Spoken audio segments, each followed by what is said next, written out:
नमस्ते. मला समजले की तुम्ही तुमच्यासाठी किंवा तुमच्या घरात कुण्या मुलामुलीच्या लग्नासाठी स्थळे शोधत आहात आणि स्थळे शोधत असताना तुमची हीच इच्छा असेल की तुम्हाला खूप छान जोडीदार मिळावा.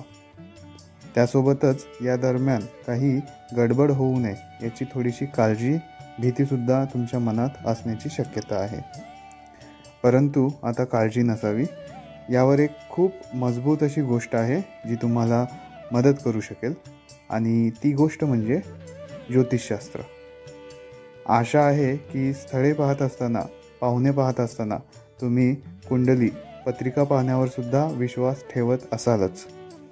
आपल्या भारतीय शास्त्रधर्मावर तुमचा विश्वास असायलाच हवा. लग्नासाठी कुंडली पाहताना समाजात बरेच गैरसमज आहेत. त्याबद्दलच थोडक्यात माहिती देण्यासाठी मी तुम्हाला हा मेसेज केला आहे. रामकृष्ण हरी. मी शिवज ॲस्ट्रोलॉजी ऑफिसमधून ज्योतिष दिवाकर, ज्योतिष मार्तंड, ॲस्ट्रोलॉजर ज्योतिषी श्री शिवराम बोरगावकर बोलत आहे.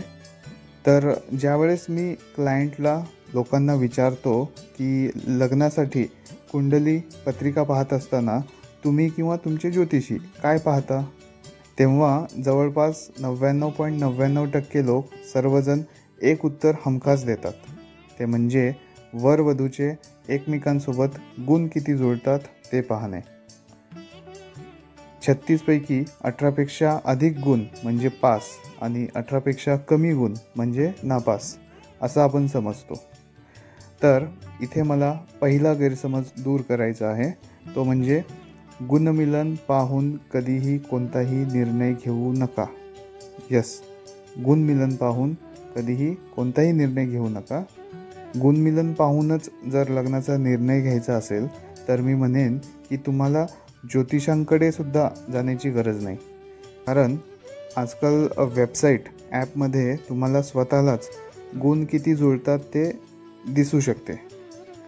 आणि दुर्दैवाने बरेच ज्योतिषीसुद्धा फक्त गुण पाहून सखोल अभ्यास न करता लग्न ठरवण्याबद्दल सल्ला देतात. याबद्दल खंत वाटते. 18पेक्षा कमी गुण म्हणजे नापास आणि 18पेक्षा जास्त गुण म्हणजे पास ही एवढी सोपी गोष्ट नाही आहे. त्यामुळे लक्षात घ्या की गुण पाहून निर्णय घेणे साफ चुकीचे आहे. यावरून कोणताही निर्णय घेऊ नये. हा झाला पहिला गैरसमज. आता इथे वेळेची मर्यादा आहे. मला मेसेज खूप मोठा करायचा नाही आहे. त्यामुळे पटापट अजून काही गैरसमज आहेत त्याबद्दल तुम्हाला सांगतो. सविस्तर चर्चेसाठी तुम्ही मला संपर्क, कॉल, मेसेज जरूर करू शकता. पुढे बोलूयात. बऱ्याच वेळेस मांगलिक आणि नॉन मांगलिक, गण, राशी, भकूट, नाडी याबद्दल सुद्धा संभ्रम, कन्फ्युजनमध्ये आपण असतो.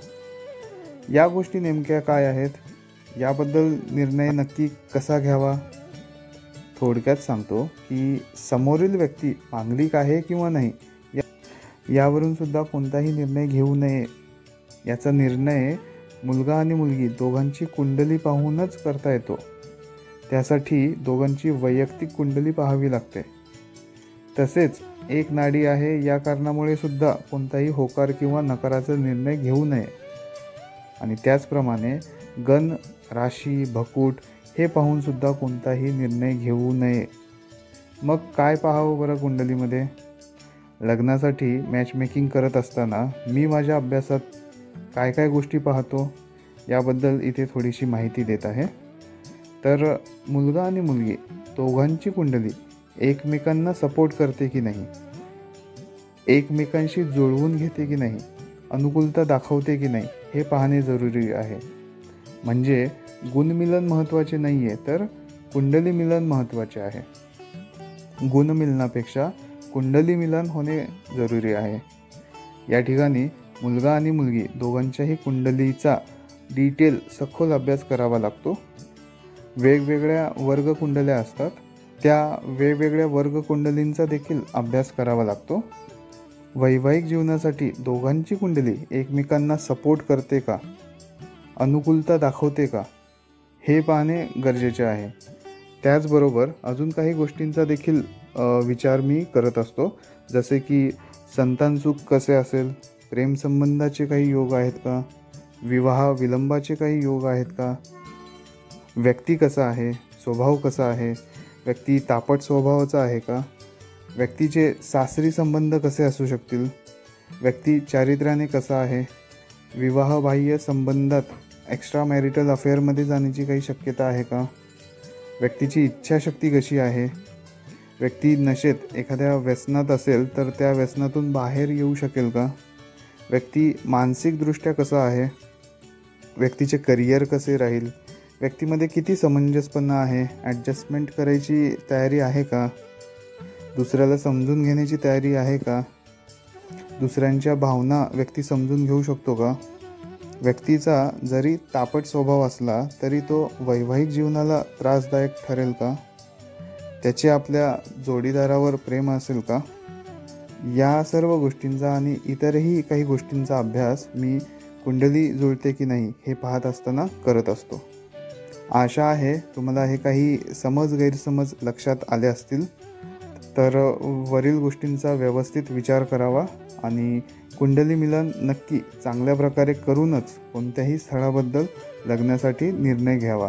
याविषयी काही शंका असेल, प्रश्न असतील किंवा माझ्याकडून कुंडली पत्रिका पाहायची असेल तर तुम्ही मला माझ्या नंबरवर संपर्क करू शकता. नंबर आहे 8600546739.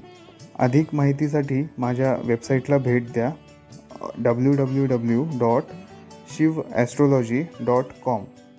तसेच सोशल मीडियावर देखील मला फॉलो करू शकता. आपले प्रश्न विचारण्यासाठी मला कॉल मेसेज जरूर करा. मी आपली वाट पाहीन. धन्यवाद. रामकृष्ण हरी.